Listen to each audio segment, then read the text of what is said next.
Okay, so now we're going to talk about setting up a voicemail. And there's two different ways to set up a voicemail. You can set up a company level voicemail, and then you can set up one that is tied to a specific team member. And we're going to go over both. To give you a couple use cases for this could be if, let's say you have it set up to where if someone calls this number, it rings either a business or a store. Or let's say you did a voicemail drop, and when people call you back, it forwards to your phone number, but you want to set up a timeout. So that way, if the phone rings for, let's just say 5 seconds or 10 seconds or something like that, it quits ringing and it goes to the voicemail.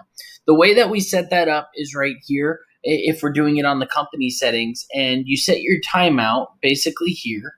And then what you're going to want to do is upload an MP3 file for your voicemail.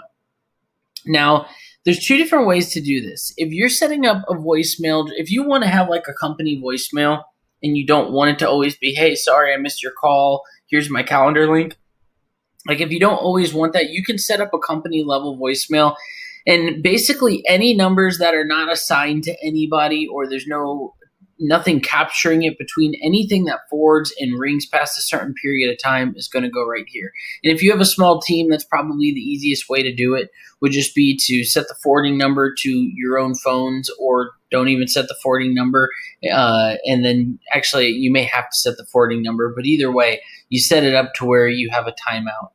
Now, let's say that you want it to be specific to a team member. So like you've got a bunch of salespeople, and you've got different campaigns going out for each salesperson. And if someone calls back, you want it to go to their particular calendar. Well, then what we're going to do here is we're going to click on Add Employees. As we would add the employee, here in the call and voicemail setting, what we would do is we would choose the number. And you don't have to do this, but what this is essentially saying is that anytime somebody calls this number, it's going to get routed to this voicemail. You would set your delay, and then you would add your your recording here.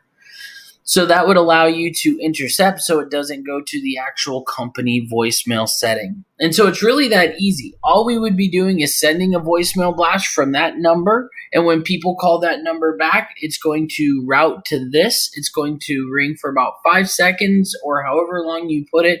And then it will play your voicemail file. Then the rest of any automations or triggers that you've got set up will take place. So that's how you set up a voicemail if somebody calls you.